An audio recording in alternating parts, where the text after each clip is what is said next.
जमीन से जुड़े हुए लगातार गरीबों के लिए,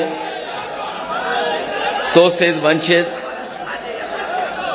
और तमाम वो लोग जिन्हें अभी भी न्याय नहीं मिला है, उनकी लड़ाई लड़ने वाले स्वामी प्रसाद मौर्य जी, मंच पर उपस्थित पूर्व में रहे मंत्री धर्म सिंह सैनी जी, विधायक भगवती सागर जी, विधायक विनय साकी जी, विधायक रोशन लाल जी, विधायक मुकेश वर्मा जी, विधायक ब्रजेश कुमार प्रजापति जी,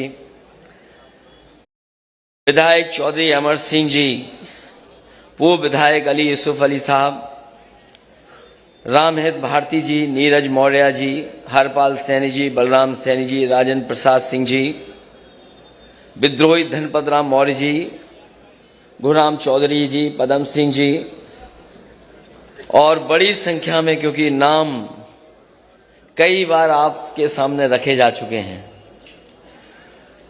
और जो लोग खबर को देख रहे होंगे वो जानते होंगे कि लगातार विकेट गिर रहे थे उधर पर।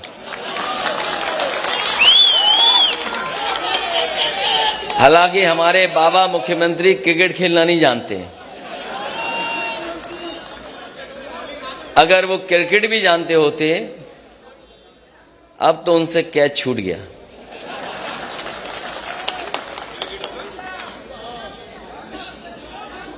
इसलिए मैं सबसे पहले आदरणीय स्वामी प्रसाद मौर्य जी का बहुत बहुत धन्यवाद दूंगा।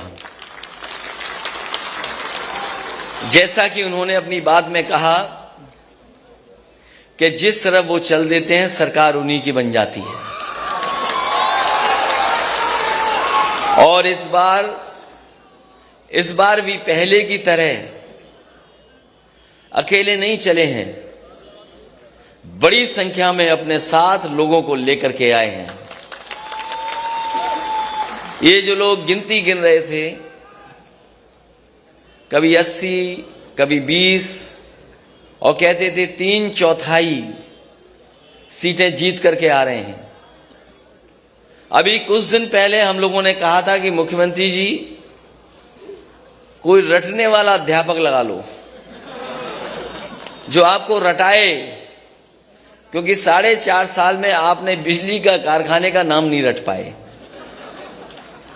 अब मुझे लगता है कि रटने के साथ साथ उन्हें गणित का भी अध्यापक रहना पड़ेगा। ये जो 80 और 20 की बात कर रहे हैं, 80% लोग तो समाजवादी पार्टी के साथ समर्थन में खड़े ही हो गए थे। उन समाजवादी पार्टी के साथ जो गठबंधन था उसके साथ खड़े ही हो गए थे। और जिन जिन लोगों ने आज मंच को देखा होगा, इस मैदान को देखा होगा और स्वामी प्रसाद मौर्य जी की बात सुनी होगी, 20% भी उनके खिलाफ हो गए होंगे। तो अब भारतीय जनता पार्टी का सफाया होना तय है, अब कोई रोक नहीं सकता। और जो लोग 3/4 की बात कर रहे थे, सच्चाई है कि वो 3 और 4 सीट की बात कर रहे हैं।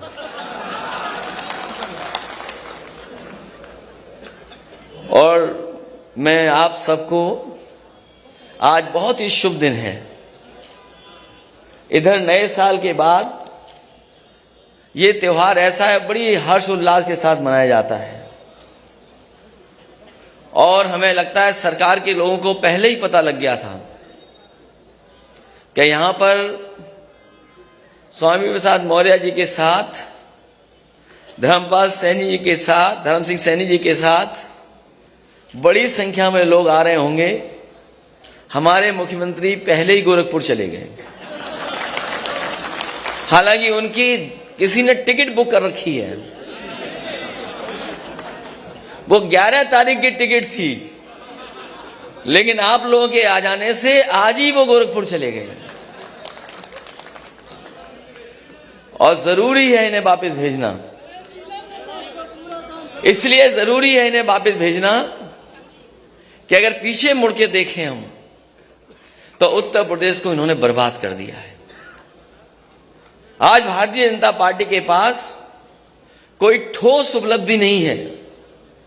ये वही भारतीय जनता पार्टी के लोग हैं जिन्होंने किसानों को भरोसा दिलाया था कि सरकार आ जाएगी तो किसानों की आय दोगुनी हो जाएगी। यहां जितने लोग बैठे हैं सब किसान और किसानी से जुड़े लोग हैं। बताओ आज की महंगाई में कहां किसानों की आय दोगुनी हो गई? और कोई फसल किसी पैदावार को सरकार ने खरीदा नहीं। जिस समय किसान को खाद की जरूरत थी ये खाद नहीं दे पाई सरकार। और हमारे किसान को अगर खाद मिल भी गई तो उन्होंने जब बोरी देखा होगा तो 5 किलो की चोरी हो गई उसमें से।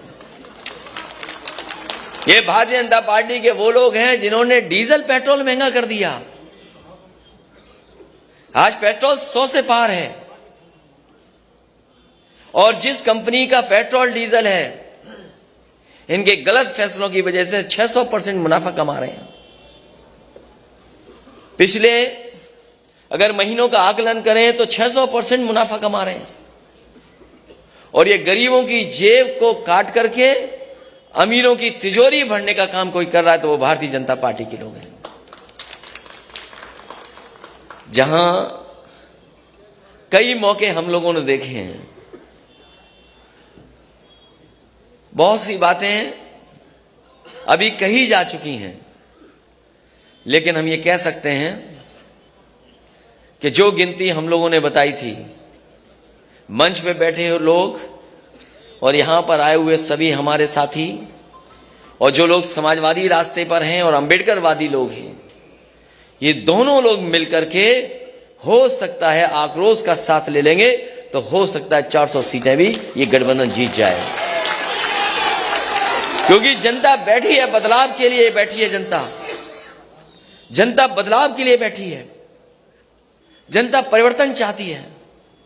यही नौजवान यहां पर आए अपने हक और सम्मान मांगने। एक एक नौजवान को लाठी मारी गई, अपमानित हुए और न जाने कितने लोगों को मुकदमे से डराया गया। ये भारतीय जनता पार्टी जो ठोकर राज चला रही, जो मुकदमों से डरा रही है, जैसे ही स्वामी प्रसाद मौर्य जी हमारे साथ आए, पता नहीं किस जमाने का वारंट इशू कर दिया, किस जमाने का वारंट इशू। और दूसरे हमारे गठबंधन के अपना दल के उनका जब से साथ मिला है लगातार उनकी जांच हो रही है, लगातार उन्हें परेशान किया जा रहा है, कब्जा किया जा रहा है। और कौन भूल जाएगा डिजिटल इंडिया की गड़बड़ी। छापा मारना था किसी और के यहां, छापा मार लिया अपने यहां। इसलिए अब तो चुनाव आ गया है। इसी दिन का तो इंतजार कर रहे थे हम लोग कि चुनाव कब आएगा। अब साइकिल का हैंडल भी ठीक है और दोनों पहिए भी ठीक हैं अब, और पैडल चलाने वाले देखो कितने हमारे नौजवान साथी दिखाई दे रहे हैं। अब कोई नहीं रोक सकता रफ्तार को। जब समाजवादी और अंबेडकरवादी साथ आ गए तो कोई नहीं रोक सकता। कई मौकों पर गुमराह किया गया, कई मौकों पर नफरत फैलाई गई और कभी कभी आरोप लगाने का काम हुआ। ये लेटरल जो गिनती है, लेटरल जो एंट्री है, उस पर भारतीय जनता पार्टी नहीं बात करती। न केवल आउटसोर्स, तमाम ऐसे फैसले जो कभी सोचा नहीं था वो फैसले भारतीय जनता पार्टी ने लिए हैं। कई बार लोग कहते हैं ये सेमीफाइनल है। मैं आपसे कहना चाहता हूं ये सेमीफाइनल चुनाव नहीं है, ये सेमीफाइनल चुनाव नहीं है, यही फाइनल चुनाव है, यही फाइनल चुनाव है। हमने आपने देखा है कि अगर बच्चा कमजोर हो पढ़ाई में तो पूरे घर परिवार के लोग लग जाते हैं पढ़ाने में और रटाने में और कभी कभी उसका सहयोग करने में। परीक्षा देने जाए तो उसमें भी सहयोग के लिए कभी कभी परिवार के लोग जाते हैं। ये जो उत्तर प्रदेश के बाबा मुख्यमंत्री हैं, फेल हो चुके हैं। कितने भी दिल्ली वाले आए, अब ये पास होने वाले नहीं हैं, क्योंकि जनता ने मन बना लिया है इनका सुपड़ा साफ होगा। और इस बार तो ऐसा बीजेपी वाले हिट विकेट हुए कि हमारे तमाम नेताओं की स्ट्रेटजी नहीं समझ पाए। वो स्ट्रेटजी नहीं समझ पाए। अगर स्ट्रेटजी समझ गए होते तो पता नहीं क्या करते वो लोग, न जाने कौन से डैमेज कंट्रोल में लग जाते। और हमें खुशी ये है कि इस बार पत्रकार साथियों को भी नहीं पता लगा, लेकिन ये पत्रकार साथी सब अपने साथ आ गए हैं। अब कोई खिलाफ नहीं है, कोई खिलाफ नहीं है, सब चल रहा है आजकल। तो सब साथ हैं अपने, और न केवल हम लोग हटाना चाहते हैं, ये लोग भी हटाना चाहते हैं। इसलिए इस मौके पर मैं एक एक कार्यकर्ता को बधाई देना चाहता हूं, एक एक नेता का धन्यवाद देना चाहता हूं। यहां बहुत सारे लोग हैं जो कई दिनों से मैं देख रहा हूं, और मैं जानता हूं कि बहुत संख्या में लोग हैं, लेकिन मैं ये भी जानता हूं कि ये वो लोग हैं जो जब जाएंगे अपने गांव और अपने मोहल्ले में तो साइकिल को नहीं भूलेंगे और साइकिल की रफ्तार को बढ़ाने का काम करेंगे। ऐसा किसी ने सोचा नहीं था कि चुनाव ऐसा भी होगा, किसी ने सोचा नहीं था कि चुनाव ऐसा भी होगा। ये जो वर्चुअल नाम आ गया कि वर्चुअल रैली होंगी, डिजिटल प्लेटफॉर्म से हम लोग अपनी बात कहेंगे, ये सही है कि वर्चुअल और डिजिटल में भी हम लोग जानते हैं चीजें, लेकिन जो ताकत हमारे कार्यकर्ताओं में फिजिकल है उसका कोई मुकाबला नहीं कर सकता। ये वर्चुअल और डिजिटल चलेंगे तो हम समाजवादी लोग डिजिटल, वर्चुअल और फिजिकल भी चलेंगे, घर घर गांव गांव जाएंगे, क्योंकि ऐसा चुनाव नहीं देखा किसी ने। कोई सोच सकता था कि पाबंदी लग जाएगी? बताओ, कोई सोचा था कि पाबंदी लग जाएगी? हम लोग इलेक्शन कमीशन के जो जो नियम है उनका पालन करेंगे, जो जो गाइडलाइंस है उनका पालन करेंगे, लेकिन इस भारतीय जनता पार्टी का हम लोग मौके पर फिजिकल मुकाबला करेंगे। यही ताकत है। इसलिए मैं कहता हूं ये चुनाव फाइनल है। किसी ने नहीं सोचा था क्या हो जाएगा कल, किसी ने नहीं सोचा था कि छापा पड़ेगा, किसी ने नहीं सोचा था कि मौर्य जी अपनी पूरी टीम के साथ आ जाएंगे। इन्होंने मनोबल बढ़ाने का काम किया, उत्साह बढ़ाने का काम किया है, और ये गिनती में बड़ी संख्या में लोग हैं। अभी तक तो स्टूल मिलता था किसी को, वो स्टूल वाले का क्या होगा? अब मुझे तो पता नहीं स्टूल वाले का क्या होगा। इसलिए जो 11 तारीख को जाना था जिन्हें, वो आज ही चले गए मौर्य जी के डर से। मैं एक एक विधायक, एक एक पूर्व विधायक, एक एक मंत्री का धन्यवाद देता हूं, बधाई देता हूं। कई मौकों पर मैं मिला भी हूं। आए हुए कार्यकर्ताओं का भी बहुत स्वागत करता हूं। आज समाजवादी पार्टी के कार्यालय में आए बड़ी संख्या में समाजवादी नेता कार्यकर्ता हमें दिखाई दे रहे हैं, हम उनका भी धन्यवाद देते हैं। जहां मकर संक्रांति की मैं शुभकामनाएं देता हूं, बधाई देता हूं, वही एक दुखद घटना घटी है। एक बहुत ही वरिष्ठ पत्रकार और एक बहुत ही सुलझे पत्रकार, एक बहुत ही वरिष्ठ पत्रकार और एक बहुत सुलझे हुए पत्रकार, वो आज हमारे बीच में नहीं है। जब कभी भी वो अपनी बात को रखते थे या घटना के बारे में जानकारी देते थे, शायद ही देश में कम ऐसे पत्रकार होंगे जो इतने सलीके के साथ बातें रखते थे।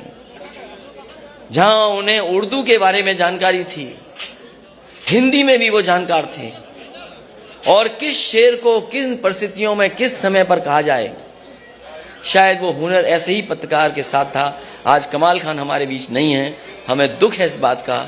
एक बहुत अच्छे पत्रकार थे जिन्हें हमने अचानक खो दिया। हम सब उनके परिवार के साथ इस दुख की घड़ी में हैं और भगवान से प्रार्थना करते हैं कि इस दुख को सहने की शक्ति पूरे परिवार को, उनके सहयोगी साथियों को दे। आप सबका बहुत बहुत धन्यवाद और हमारे आए हुए सभी नेताओं का बहुत बहुत स्वागत करता हूं और मैं भरोसा दिलाता हूं कि सभी लोगों का सम्मान, राजनीतिक सम्मान, और जब सरकार बनेगी उसमें साथ रख करके सम्मान देने का काम करेंगे। एक आशु मलिक हैं MLC, जिन्होंने एक